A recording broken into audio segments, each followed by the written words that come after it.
अब आया असली स्वाद। अब आया स्वाद। जब स्वाद के पड़े हो लाले तो MDH का चंकी चाट मसाला डालें। MDH का चंकी चाट मसाला। MDH। अब आया असली।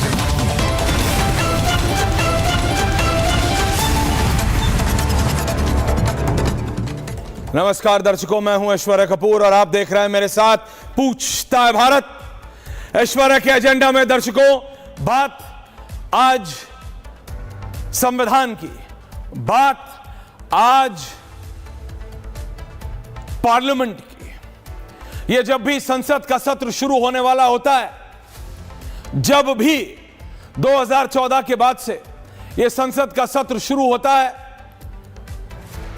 तो कोई कागज फाड़ता है, कोई बिल फाड़ता है, कोई कुछ फाड़ता है और किसी को कुछ नहीं मिलता तो कोरा कागज ही फाड़ के माहौल बनाने में लग जाते हैं। यह कोई मजाक की बात नहीं है। यह शुरू हुआ था राहुल गांधी के वो बिल फाड़ने से, याद है ना? प्रेस क्लब में गए थे, बड़ा जिसका जो मन आता है वो करने लगता है, सबको खबरें बनानी है। अभी थोड़ी देर पहले, थोड़े दिन पहले खबर आई, Rahul Gandhi is travelling. There is nothing wrong in Rahul Gandhi travelling और एनीवन ट्रैवलिंग। कोई भी कहीं भी भ्रमण कर सकता है, लेकिन वो बहरीन से प्रधानमंत्री मोदी को चिट्ठी लिखना चाहते हैं, लिखे। वो एलओपी का नोटपैड मिला है, वो लेटर हेड मिला है, उसका इस्तेमाल करना चाहते हैं, करें, लेकिन उसका इस्तेमाल देश की जनता के लिए होना चाहिए, उसका इस्तेमाल बेहतरी के लिए होना चाहिए, ना कि खबरों में बने रहने के लिए। दर्शकों देखिए, इधर उधर मतलब कान घुमा के पकड़ने की मेरी आदत नहीं है, क्लियरली बात करता हूं। देश में आज की तारीख में दो ही चीजों के बीच बहस चल रही है। दोनों, एक तरफ सत्तारूढ़ और एक तरफ विपक्ष। सत्ता में बैठी पार्टी कहती है, यानी बीजेपी, यानी नरेंद्र मोदी, कि हम विकास की राजनीति कर रहे हैं। हम ही तो हैं जो इस देश में विकास की लहर लाए हैं। हम ही तो हैं जो हर घर जल, हर घर पानी, हर घर सड़क और हर घर सब कुछ कर रहा है। तो वहां विपक्ष बोलता है, ये तो प्रोपेगेंडा है जी, असली विकास की लहर तो हम लाए थे। ये सत्ता में बैठे लोग तो हिंदू मुसलमान करते हैं। सत्ता में बैठे लोग बोलते हैं, भाई हम तो ट्रिपल तलाक हटाते हैं, हम तो आर्टिकल 370 हटाते हैं, हम हिंदू मुसलमान नहीं करते। आप उसमें हिंदू मुसलमान ढूंढते हैं। Can I have graphics? ये बात समझना है। बीजेपी और विपक्ष, Narendra Modi and all, it's basically Modi versus all. ये आपको पता है। बीजेपी कहती है नरेंद्र मोदी के नेतृत्व में हम विकास की बात कर रहे हैं, विपक्ष कहता है आप हिंदू मुसलमान कर रहे हैं। विपक्ष कहता है हम मुसलमानों को एक साथ लाने की बात कर रहे हैं, हम हिंदू मुसलमान भाई भाई की बात कर रहे हैं। बीजेपी कहती है तुमने ही तो बांटा है। हम ट्रिपल तलाक लाए, किसके लिए लाए? मुसलमान बहनों के लिए, मुसलमान औरतों के लिए। हमने आर्टिकल 370 हटाया। हम सीएए कर रहे हैं, किस लिए कर रहे हैं? ताकि सबको बराबर बनाएं। हम यूसीसी की बात कर रहे हैं और कहते हैं कि तुम तो कांवड़ में भी हिंदू मुसलमान ढूंढ लेते हो। आज राहुल गांधी के फॉर्मर पॉलिटिकल गुरु दिग्विजय सिंह जी ने एक प्रतिक्रिया दी, नॉर्मल एक कमेंट किया। उनके लिए नॉर्मल है, देश के लिए नहीं। देखिए, कांवड़ से दिक्कत कांग्रेस पार्टी को कोई आज की नहीं है। कांवड़ियों से दिक्कत कांग्रेस पार्टी को कोई आज से नहीं है, समाजवादी पार्टी को कोई आज से नहीं है, बहुत समय से है।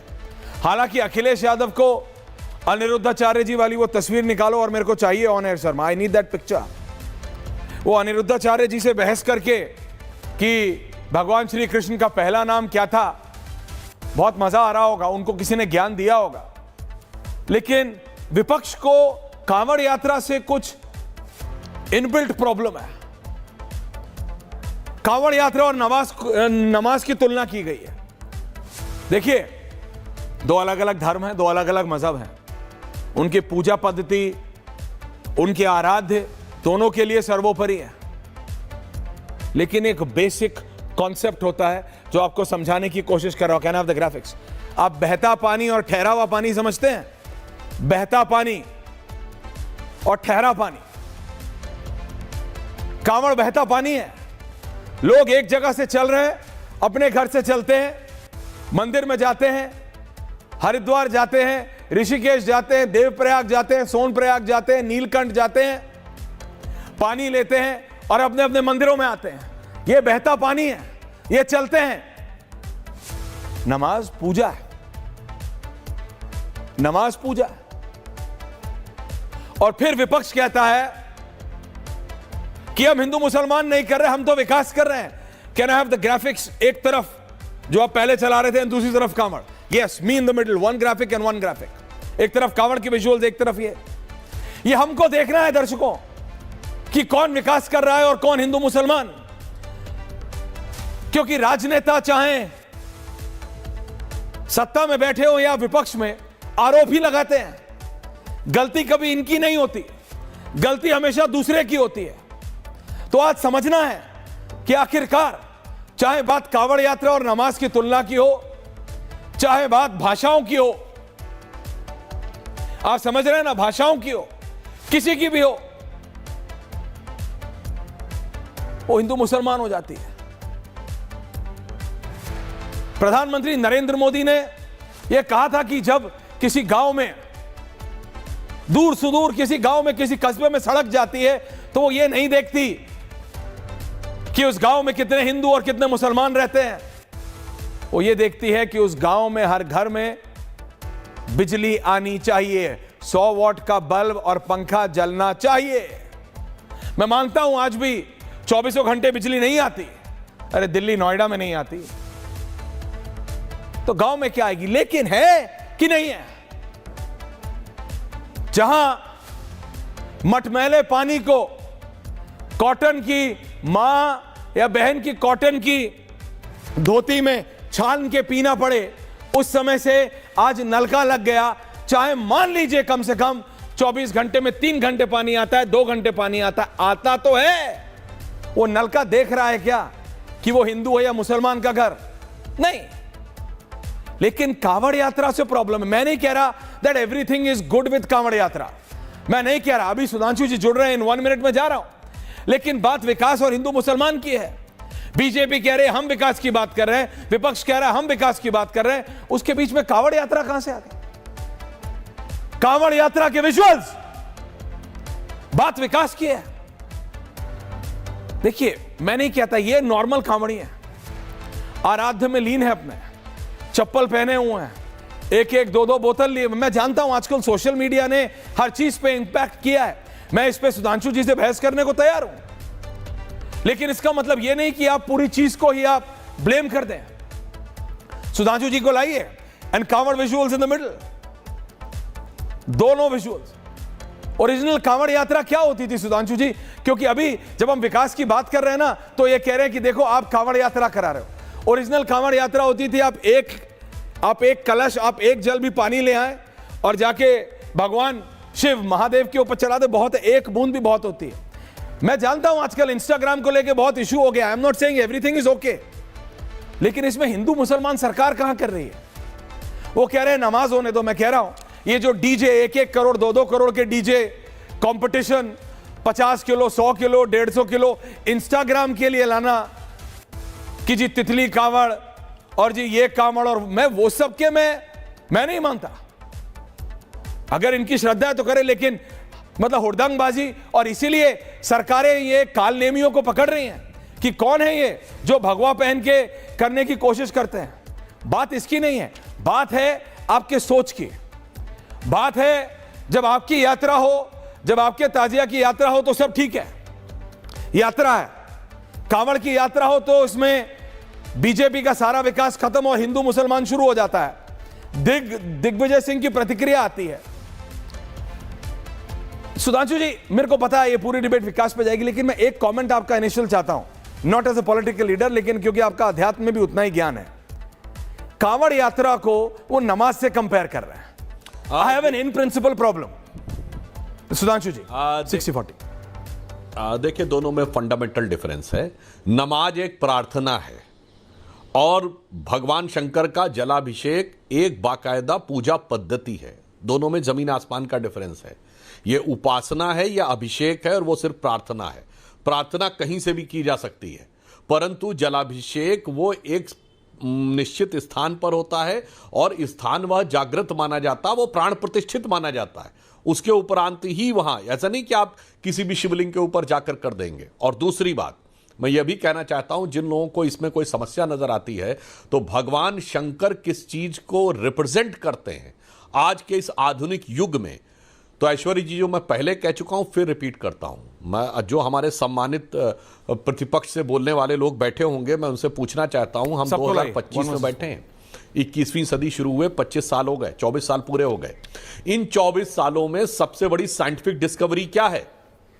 वो है जुलाई 2012 में खोजा गया एक फंडामेंटल एटॉमिक पार्टिकल जिसे हिग्स बोसॉन कहते हैं, जिसका नाम है हिग्स बोसॉन, मगर सामान्य बोलचाल की भाषा में उसे गॉड पार्टिकल कहते हैं, जो यूरोप की सन लेबोरेटरी में खोजा गया, जिसे माना गया कि यह ब्रह्मांड का मूल कण है और इसी से सब बने।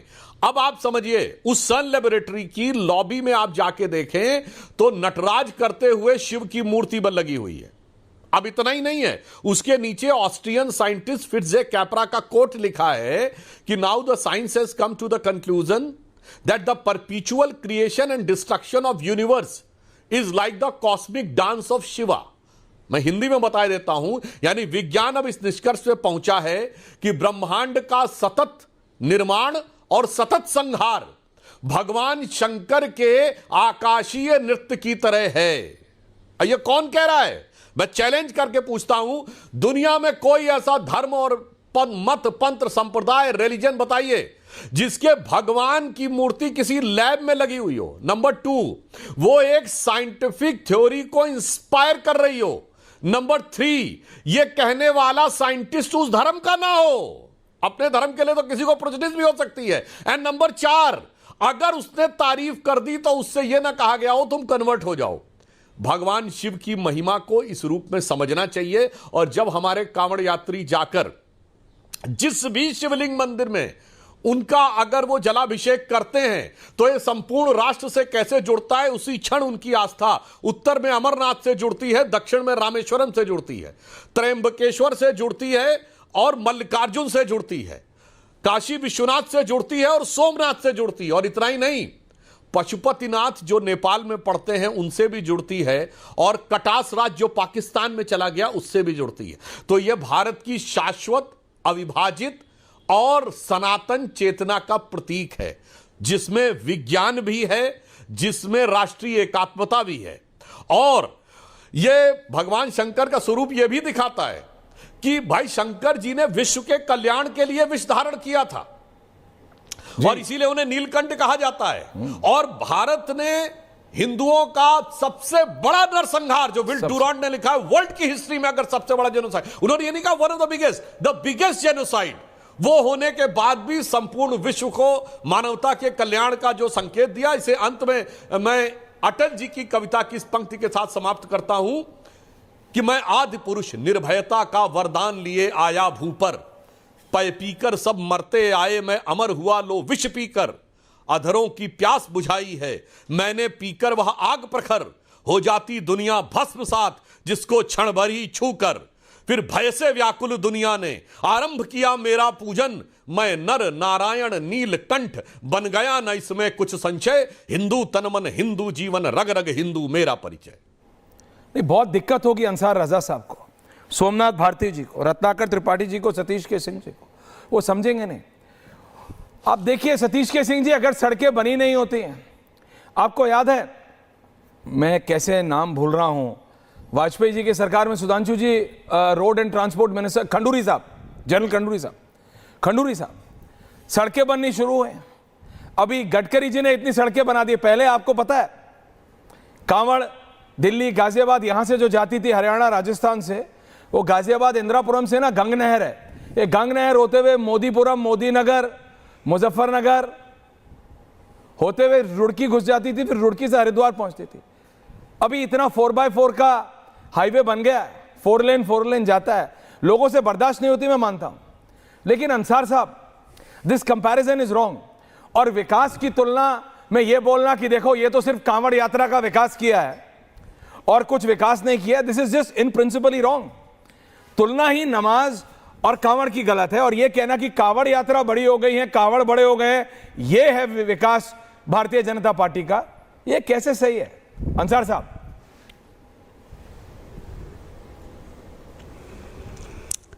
देखिए ऐश्वर्या जी दिखाइए।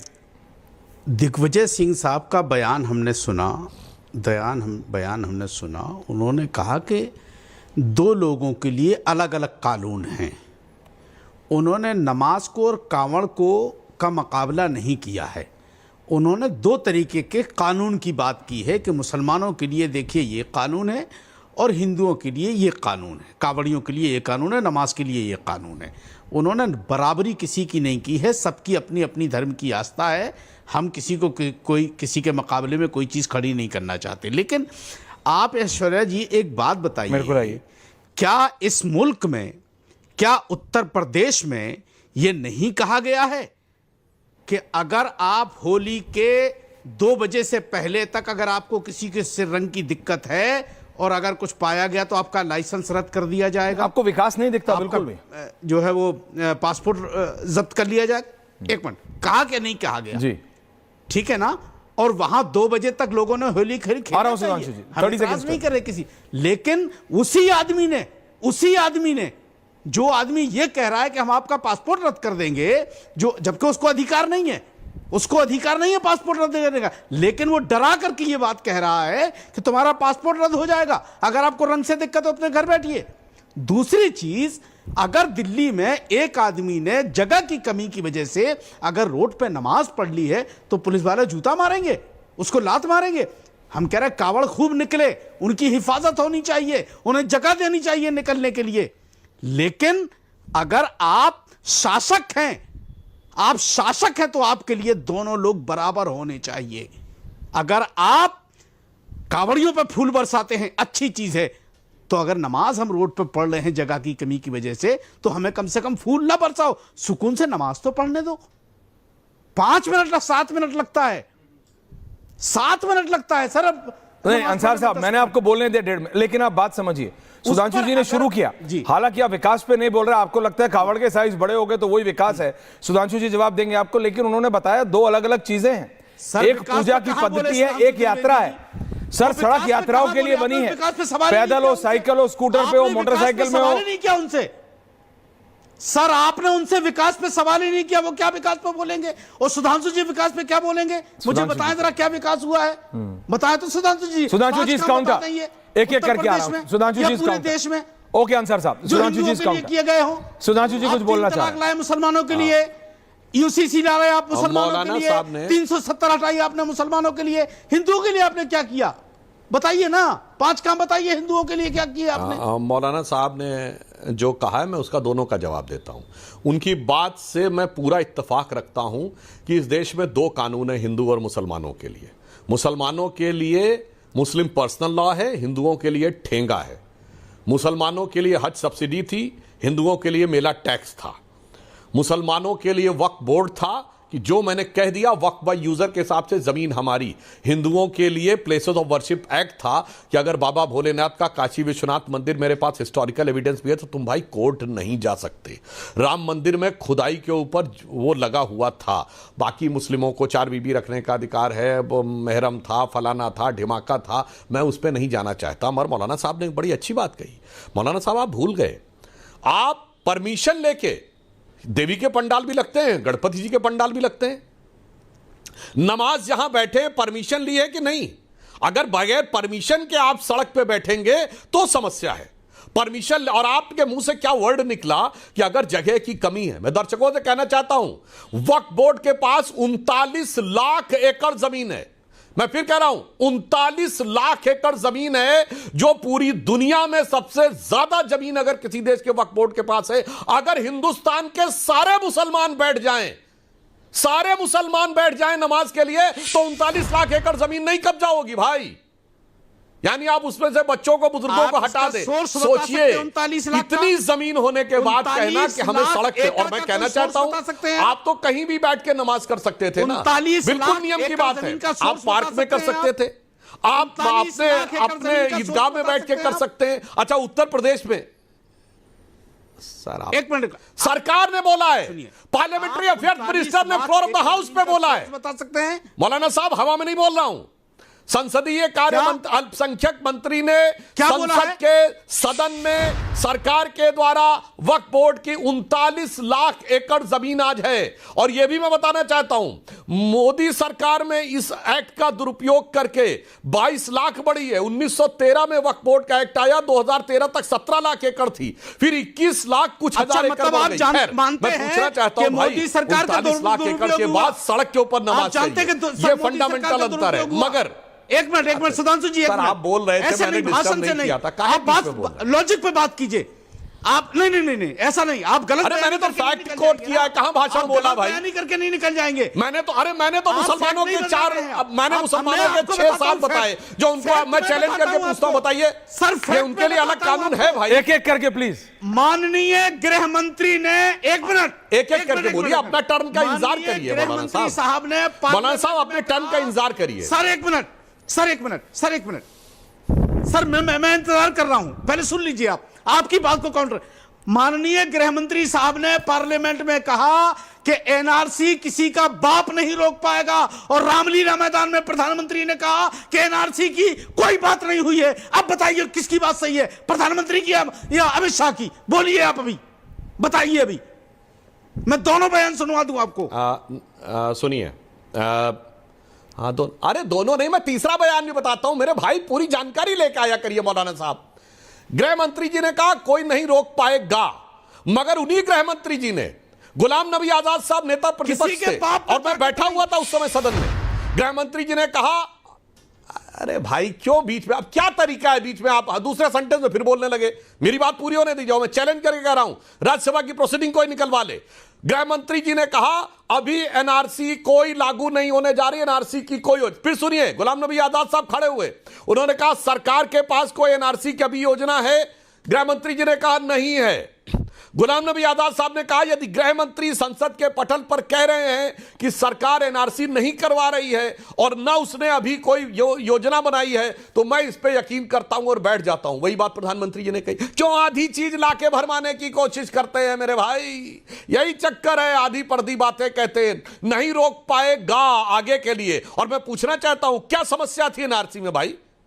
अगर भारत के नागरिकों की पहचान हो तो इसमें क्या समस्या है? एक तरफ राहुल गांधी हल्ला मचाएंगे कि महाराष्ट्र में इतने सारे वोटर हो गए, इतने सारे वोटर हो गए, और जब यूएसएड ने कहा है 9 फरवरी 2025 को अमेरिका के राष्ट्रपति ने कहा कि USAID, US agency for international development ने मिलियंस ऑफ डॉलर दिए भारत में वोटर टर्नआउट बढ़ाने के लिए।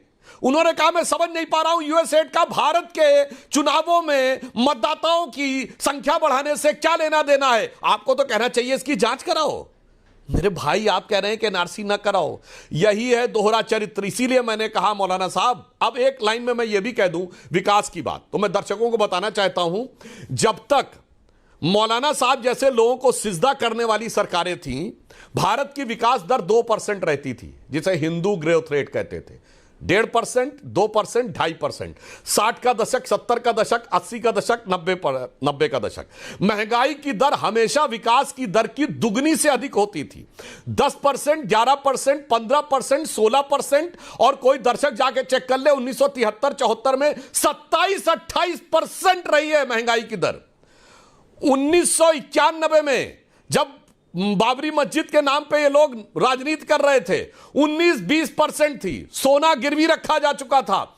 हमारा फॉरेन एक्सचेंज रिजर्व 1 बिलियन के नीचे था। मनमोहन सिंह जी की सरकार के आखिरी के 3 साल में 10% से ऊपर ग्रोथ रेट रही है। और जब से हिंदुत्व वालों की सरकार आई है, पूछिए आज क्या है महंगाई की दर? 3%। और ग्रोथ रेट क्या है? 6.8%। पूरी दुनिया में जो बड़ी इकोनॉमीज में सबसे ज्यादा।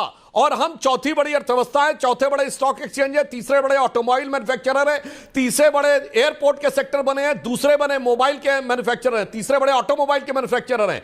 डिजिटल ट्रांजैक्शन में हम दुनिया के नंबर 1 देश हैं। इंफ्रास्ट्रक्चर में इन्वेस्ट करने वाले दुनिया के नंबर 1 देश हैं। और आप क्या सुनना चाहते हैं मेरे भाई? आज की डेट में हमारे आपके सबके हाथ में मोबाइल है। 14 करोड़ स्मार्टफोन थे 2014 में, आज 1 अरब से अधिक स्मार्टफोन है। 84 करोड़ से अधिक लोगों के पास ब्रॉडबैंड कनेक्शन है। और सुनिए, जो एयरपोर्ट थे वो उस जमाने में 74 थे, आज 160 से अधिक एयरपोर्ट है। 490 नई यूनिवर्सिटीज बनी है। इसके अलावा 37 किलोमीटर पर डे की सड़क बन रही है। 100% रेलवे का इलेक्ट्रिफिकेशन हो गया है। फॉरेन एक्सचेंज रिजर्व जो तुम्हारे जमाने में 1 बिलियन से नीचे था, वो आज 650 बिलियन के ऊपर है। और भी कुछ सुनना चाहिएगा तो ये प्रोग्राम थोड़ा कम पड़ जाएगा। मगर समस्या क्या है? आपने पूरा पीआईबी का बुकलेट ही पढ़ दिया। कीमत के ऊपर राजनीति करने वालों को अपनी विनाशकारी राजनीति को बचाने के लिए विकास का मुखौटा लगाना पड़ता है। लेकिन Sudhanshu ji, just on a lighter note, नहीं वैसे सीरियसली, ये आप कैसे याद करते हैं इतना सारा? ये स्कूल का किताब में नहीं याद होता था इतना सारा? ये पीआईबी का पूरा बुकलेट आपको याद है?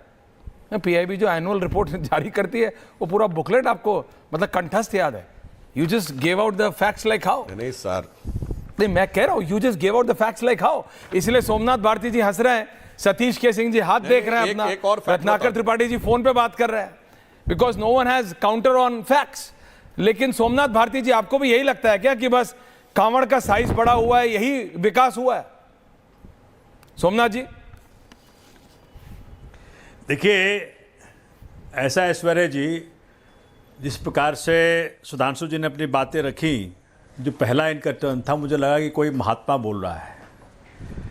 देखिए, कांवड़ यात्रा मेरे अपने स्टेट पे भी, जहाँ से मैं आता हूँ, बिहार से, बाबा धाम में हम लोग जल चढ़ाने जाते हैं, ठीक है। आज तक कभी नहीं सुना, आज भी नहीं सुन पाता हूँ कि कभी वहाँ कोई झगड़ा हुआ, कोई रगड़ा हुआ, कोई रोड जाम हुआ, कोई वायलेंस हुआ। 2 राज्य हैं, उत्तर प्रदेश उत्तराखंड, जो दोनों भाजपा शासित हैं। पता है क्यों वहां पे झगड़ा हो पाता है?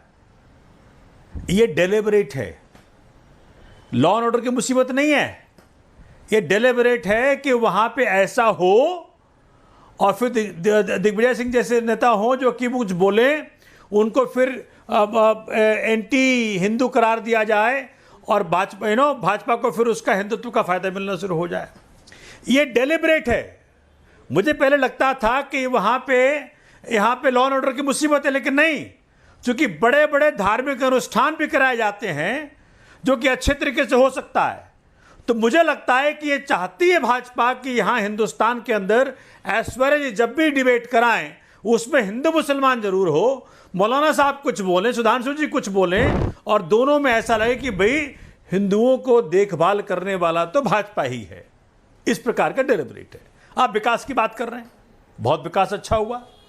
कहा था कि भाई 1 रुपया के बराबर 1 US डॉलर हो जाएगा। आज क्या हाल है? 86 रुपया हो गया है। उस वक्त 50 रुपया था जब माननीय मोदी जी ने सत्ता संभाली थी। पेट्रोल कहा था 30 रुपया हो जाएगा। बड़ा विकास हुआ, 100 रुपया पहुंच गया। स्कूल्स, उत्तर प्रदेश में 27,000 स्कूल बंद कर दिए गए, यह विकास है। और 27,383 मधुशालाएं खोल दी गई, यह विकास है। मौरवी में 150 लोग मर गए, ब्रिज टूट गया, आज तक कन्विक्शन नहीं हुआ।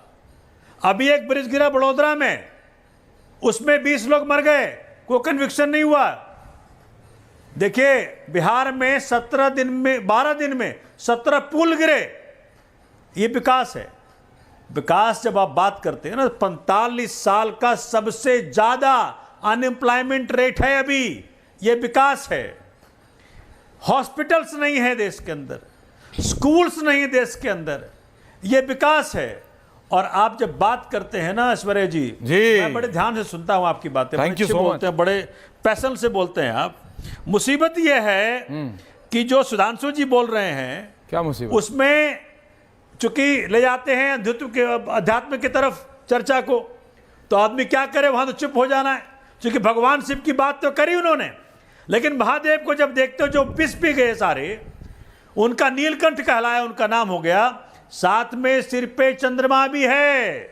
ऐसा शांति, ऐसा शांत हमारे महादेव हैं। कितने विष पीने के बावजूद महाशांति है, तो हिंदुत्व की परिभाषा ये होनी चाहिए। बिल्कुल आज होनी देखिए, वसुधैव कुटुंबकम पर आधारित हिंदू धर्म, उस हिंदू धर्म का आज किस प्रकार से दुष्प्रचार हो रहा है। भाई कुछ कामड़ी के साथियों ने कुछ गड़बड़ किया, अगर वहां बना दिए होते ग्रीन कॉरिडोर का टाइप का, तो कोई झगड़ा नहीं होता। आप पिछली बार कब गए थे मुजफ्फरनगर वाली सड़क पे? झगड़ा हो नहीं, आप पिछली बार कब गए थे सोमनाथ जी? अपने किसी पार्टी वर्कर से पूछिएगा, संजय सिंह जी से पूछिएगा कि वो मुजफ्फरनगर वाली सड़क पे पिछली बार कब गए थे, एक बार पूछिएगा, है ना। Just not on a lighter note, seriously आपको पता लगेगा क्या। सुधांशु जी जवाब देंगे, लेकिन क्योंकि आपने बात मधुशाला की अरे वो तो बगैर चप्पल के घूमे हैं। अरे वो तो बिना, आपका बस चले तो आप तो बिना कपड़े के ही घुमा दे, ऐसे थोड़ी बिना चप्पले के घूमे, ऐसे थोड़ी होता है दादा कुछ भी। लेकिन बात ये है, बात ये मैंने क्योंकि आपने बात मधुशाला की, आपके विकास का मॉडल देश ने देखा है, इसीलिए दिल्ली से आपका सुपड़ा साफ हुआ। नहीं, आपने, क्योंकि मधुशाला की बात मैंने नहीं की, आपने की। देखे, नहीं, आपने की, सुपड़ा साफ क्या आपने हुआ? की। वो बोतल पे बोतल फ्री वाला सिस्टम आपका था। एसआईआर किया ना यहाँ पे। अब आप कह रहे हैं कि हम बिहार में जाके भी मधुशाला खोलेंगे। एसआईआर किया, आपके नेता कह रहे हैं इंटेंसिव रिवीजन जो वहां कह के कर रहे हैं ना बिहार में, वो यहाँ चुपके से किया था। सुधांशु जी, इस काउंटर चुपके से किया था यहाँ पे। Is it Sudhanshu ji? Is it Sudhanshu ji? Sudhanshu ji का जवाब देखिए। सुधांशु जी काट करके, सोमनाथ जी आप बोले, अब सुधांशु जी का जवाब। सोमनाथ जी की, आप सोमनाथ जी की बात का मैं जवाब देता हूं। पहले तो मैं बता देना चाहता हूं, सोमनाथ जी की सरकार एक पौवे के बदले दूसरा पौवा फ्री देने वाले, जमुना में झाग बना देने वाले, दिल्ली में दम घोटू हवा बना देने वाले और जेल से सरकार चलाने वाले, भारत के इतिहास के एकमेव अद्भुत अपूर्व मुख्यमंत्री जिन्होंने जेल से रह के सरकार चलाई, जो शायद लालू प्रसाद यादव जी ने भी कम से कम इतनी मर्यादा रखी। जयललिता, करुणानिधि, शिबू सोरेन, जितने भी लोग थे, मगर कम से कम जेल जाने से वो ये नई शुचिता की राजनीति इन्होंने दिखाई। खैर वो एक अलग विषय, मैं उन पर टिप्पणी करने के लिए नहीं हूं, पर इन्होंने जो पॉइंट का जवाब दिया, ये कहते हैं कि इनको कहीं पर झगड़ा होता नजर नहीं आया भगवान शंकर के उसमें। गजब है साहब, ये अमरनाथ यात्रा में हमारी सरकारें तो नहीं थी। 75-77 साल में 5 साल हमारी गठबंधन, 3 साल हमारी गठबंधन सरकार रही है, 74 साल सेकुलर सरकारें रही हैं, और अमरनाथ यात्रा पे सीधे आतंकी हमले होते थे। और देखिए पढ़ा लिखा व्यक्ति कैसे लोगों को भ्रमित करते हैं, इसका प्रमाण देखिए, कहते कुछ होता ही नहीं था। अरे जनाब, चूंकि हिंदू जागृत नहीं था, भारत की चेतना जागृत नहीं थी, इसलिए अमरनाथ के ऊपर हमले होते थे। कटास राज पाकिस्तान चला गया, मानसरोवर चीन के पास चला गया। बस ये समस्या है कि जैसे शंकर जी, और मैं एक और बात दर्शकों से कहना चाहता हूं, शंकर जी के चंद्रमा का इन्होंने उल्लेख किया, बस मैं एक फूड फॉर थॉट देके छोड़ देना चाहता हूं। शंकर जी के मस्तक पर द्वितीया का चांद है, और यही चांद दूसरे मजहब के ऊपर भी है। साइज भी वही है, शेप भी वही है, एंगल भी वही है। अब ये मैं दर्शकों के विवेक पर छोड़ता हूं, किसने कहां से लिया होगा इस पे अपना अपना दिमाग लगाइएगा कि कौन कहां से लाया होगा, ये अपने आप सोचा जा सकता है। मगर भगवान शंकर भारत के इतने बड़े आध्यात्मिक सेकुलर प्रतीक हैं कि वो राक्षसों को भी वरदान देते थे।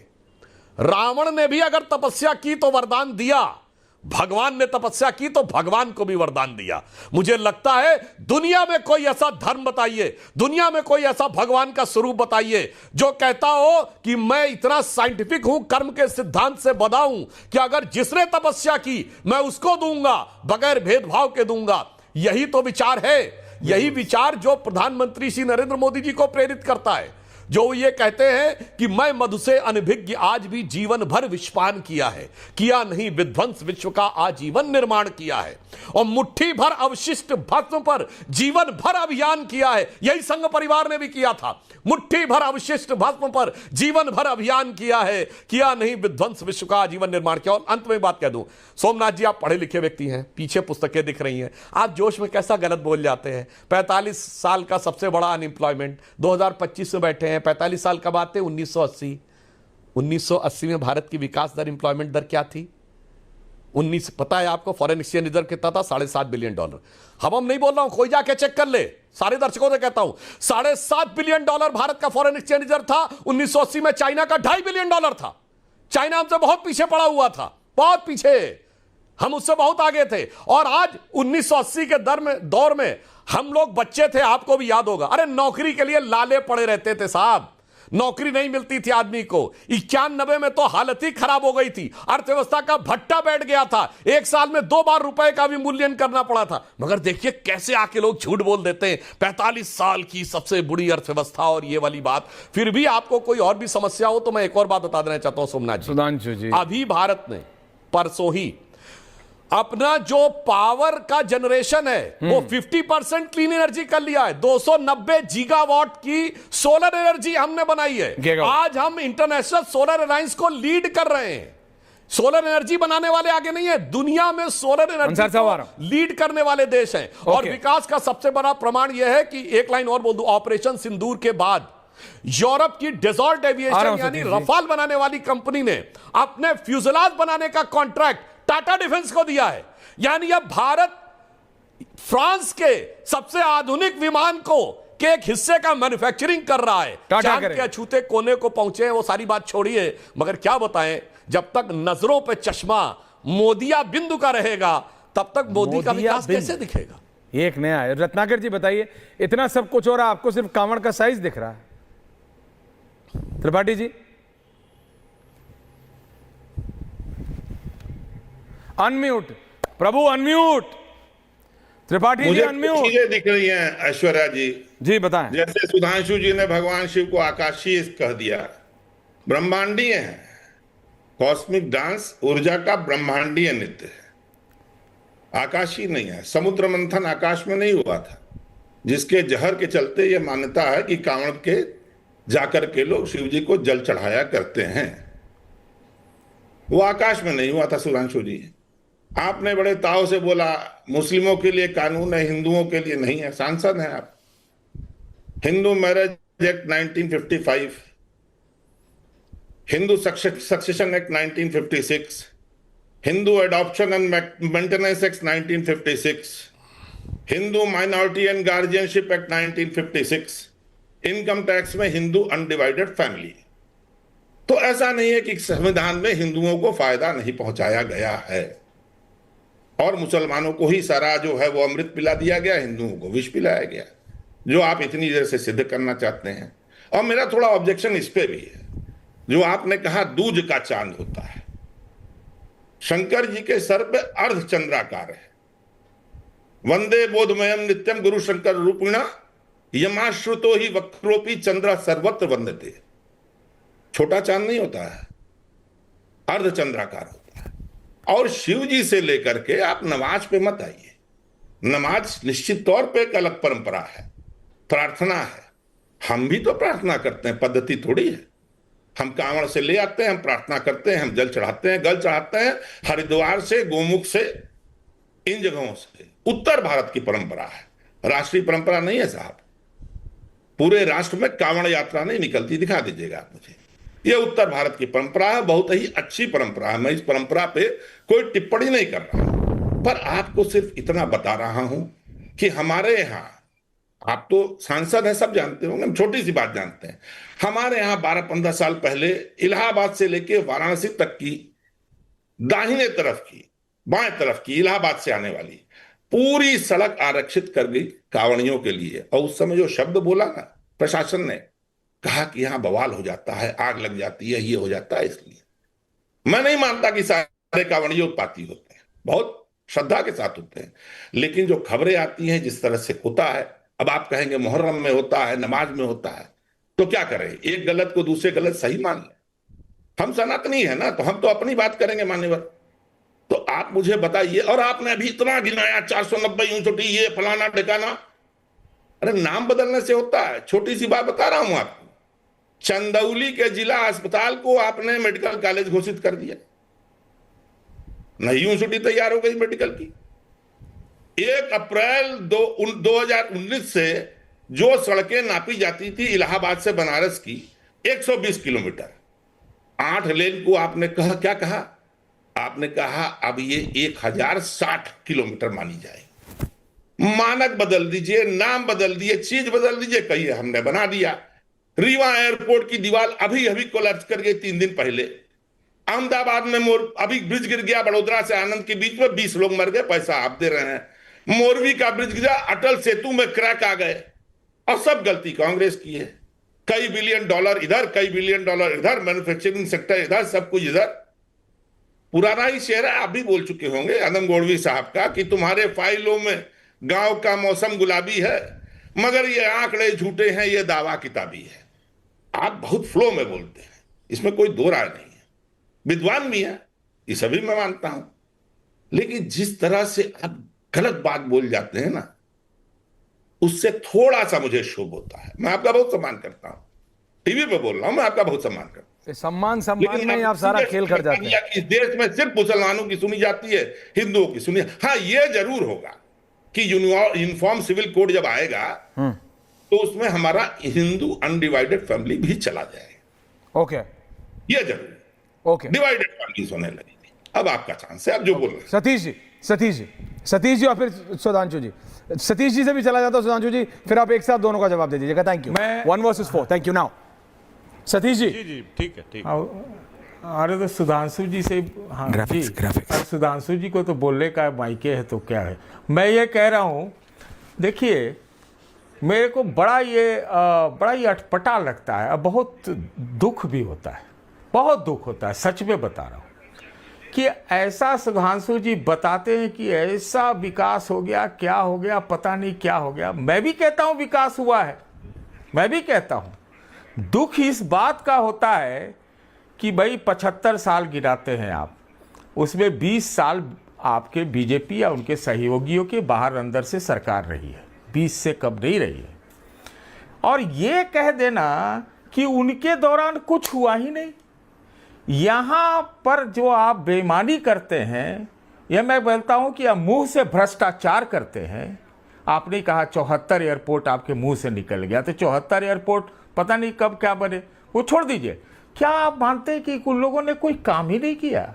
अगर आप ऐसा झूठ बोलते हैं, अपनी वाहवाही करिए, गिनाइए, तो आप शंकर भक्त नहीं हो सकते, आप गलत काम करते हैं। अरे जो पुरानी चीजें हैं उसमें से कमियां निकालिए, लेकिन अच्छा बोलने का भी साहस रखिए।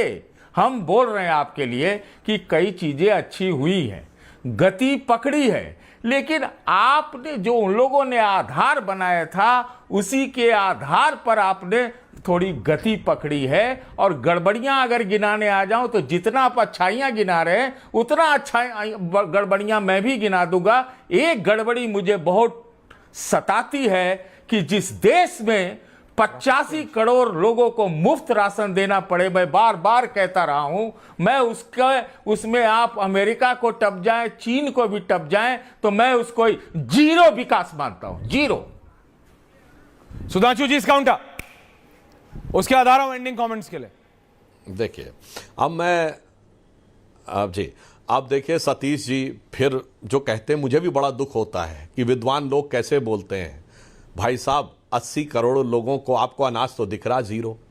ये 1 अरब 4 करोड़ लोगों के पास मोबाइल के ये स्मार्टफोन है, ये नहीं दिख रहा है।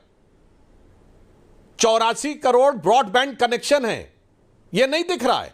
अगर आप मान लें कि उस 60 करोड़ को हटा दीजिए, उसमें 20 करोड़ बच्चे भी होंगे, तो आप 40 करोड़ मान लीजिए, तो इसका मतलब उस 80 करोड़ में 40 करोड़ लोग ऐसे हैं जिनके पास ब्रॉडबैंड कनेक्शन है।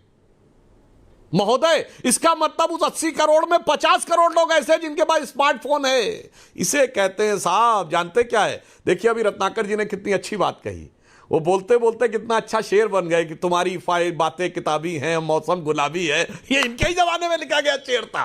वाकई उस जमाने में सर किताबों पर ही गुलाबी रहता था।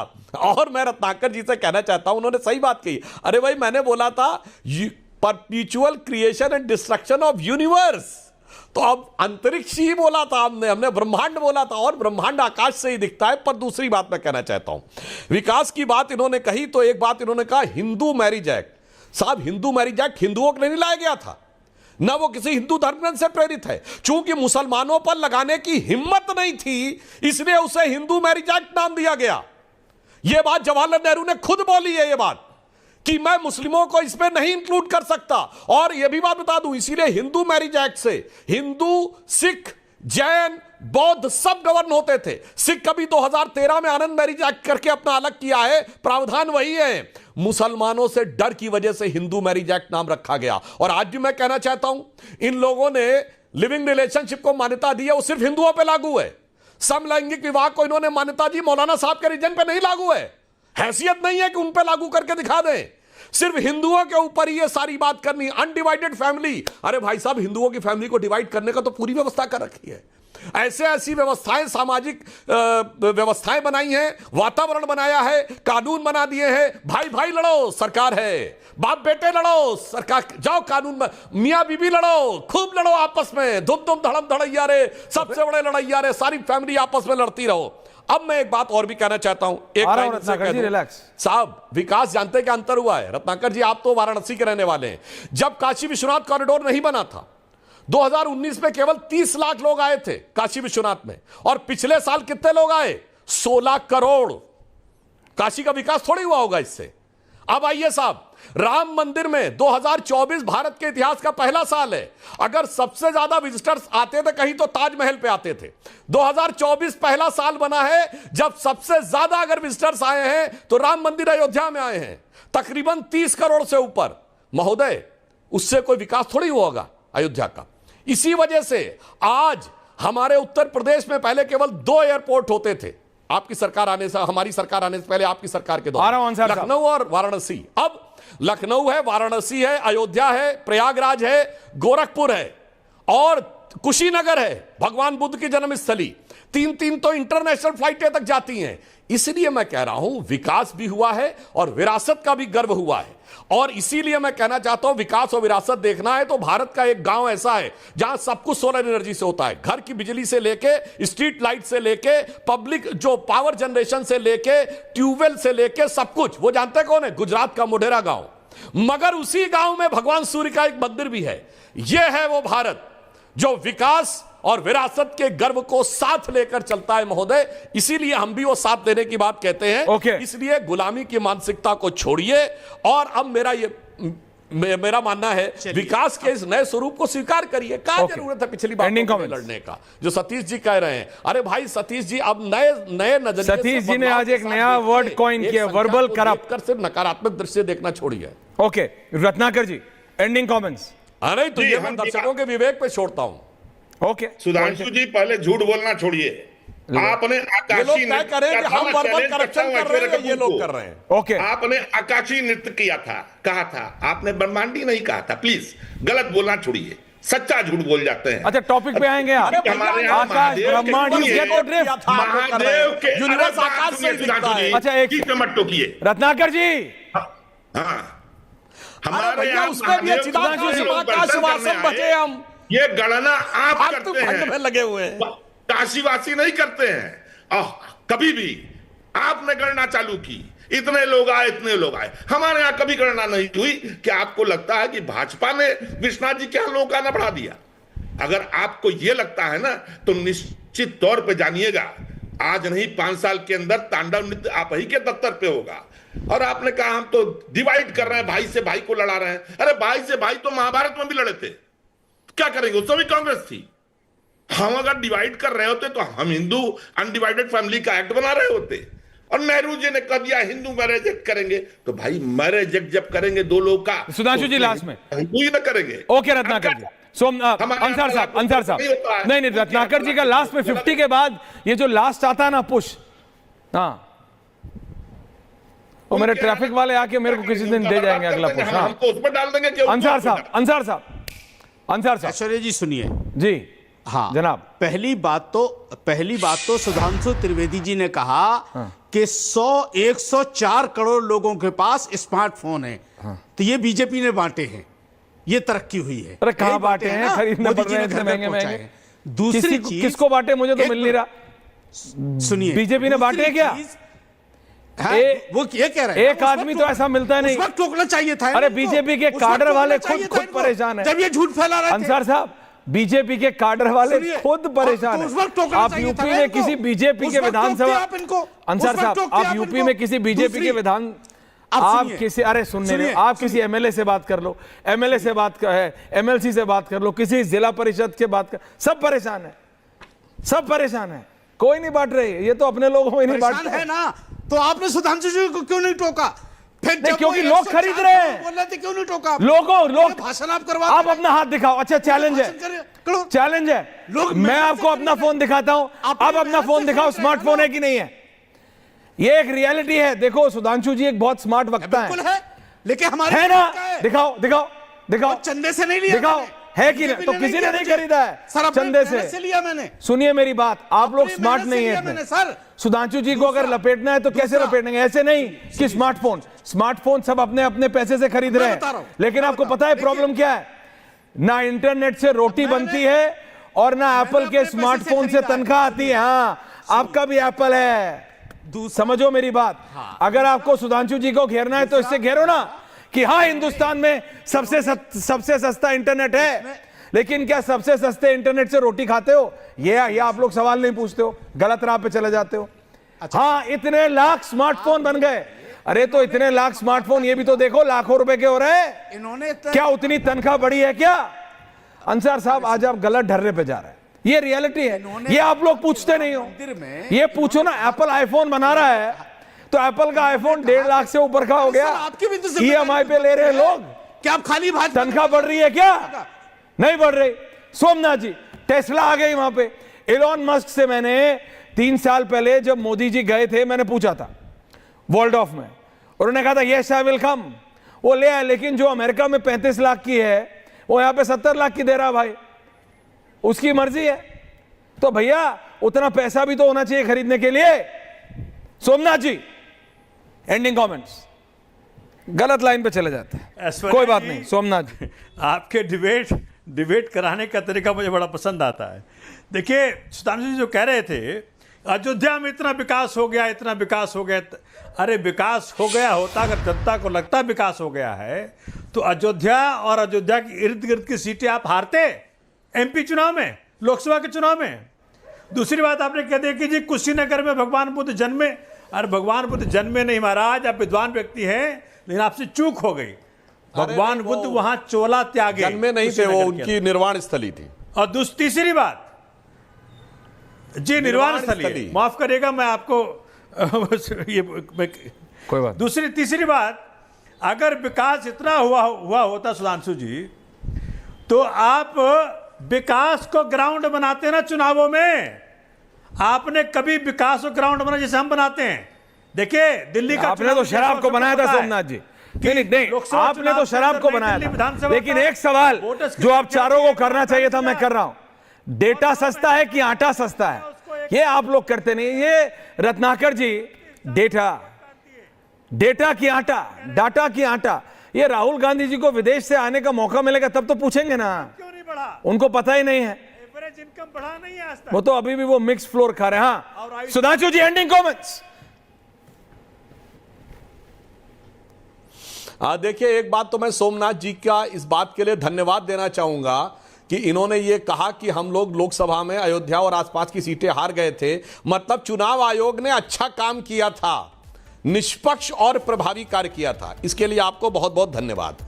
दूसरी बात मैं बताना चाहता हूं, जो इन्होंने बात कही थी सतीश के सिंह जी ने कि पेट्रोल इतना पहुंच गया, तो मैं बताना चाहता हूं 2004 में जब हमारी सरकार गई थी तो पेट्रोल 38 रुपए का था। जब हमारी सरकार आई तो 67 रुपए का था। यानी उस समय जितना बढ़ा था और आज जो बढ़ा है, यानी कितना बढ़ा? 200%। आज कितना है? 96 रुपए का, यानी 60%। तुलनात्मक करिए। और अंत में मैं कहूंगा कि जो रत्नाकर जी ने बड़ी अच्छी बात कही कि महाभारत के समय में तो भाई लड़े थे, कांग्रेस तो नहीं थी। बिल्कुल सही है, कांग्रेस नहीं थी, पर एक शकुनी था। रामायण में भाइयों को लड़ाने की कोशिश की तो एक मंथरा थी। तो साहब आज भी वो शकुनी और मंथरा भेष बदल बदल के आते हैं। आज समाज में बहुत से शकुनी घूम रहे हैं, बहुत सी मंथराएं घूम रही हैं जो कहते हैं जातियों में लड़ा दो, भाषा पे लड़ा दो, प्रांत पे लड़ा दो, उत्तर दक्षिण पे लड़ा दो। और मैं सिर्फ उदाहरण देना चाहता हूं, वो कौन सी पार्टी थी जिसके कर्नाटक के मंत्री ने कहा कि दक्षिण भारत वाले ज्यादा टैक्स देते हैं तो उत्तर वालों से अलग हो जाना चाहिए? DK सुरेश, कांग्रेस के। वो कौन पार्टी थी जिसके कि मुख्यमंत्री ने बिहार वालों के लिए, तेलंगाना के मुख्यमंत्री ने अनाप शनाप बोला और मंत्री ने रेवंत रेड्डी। कौन सी पार्टी थी डीएमके जिसने तमिलनाडु के लोगों ने बिहार वालों के लिए बोला? फिर अब महाराष्ट्र में हिंदी बनाम मराठी के विवाद में कौन पड़ रहा है? तमिल बनाम हिंदी के विवाद में कौन पड़ रहा है? शकुनियों की कमी नहीं है, मैं दर्शकों से कहूंगा पहचानिए इन शकुनियों को जो पासे फेंक रहे हैं और कुछ नहीं, पूरे समाज का विध्वंस कराने के लिए। आप पहले तो इन चारों में से कोई शकुनी नहीं है सुधांशु जी, पहले है ना, वो जनता को डालने ले, लेकिन ये एक डिबेट सुधांशु जी जेन्युइनली हो सकती मैंने है तो किसी को नहीं कि कहा। डेटा या आटा, अरे मैं जानता हूं, डाटा या आटा, let's have a debate on this. बहुत बहुत धन्यवाद आप सबका, thank you very much. Satish ji समय नहीं है, माफी। डेटा आसानी से रहेगा तो आटे की व्यवस्था बन जाएगी। ये लास्ट में मार गया सुधांशु जी। बहुत बहुत धन्यवाद आप सबका। पूछता है भारत में एंड रिपब्लिक्स नेशनलिस्ट कलेक्टिव, भूलिएगा मत, राष्ट्रवादी समूह summit on the 19th, don't miss it, don't forget it. बहुत बहुत धन्यवाद आप सबका, थैंक यू वेरी मच।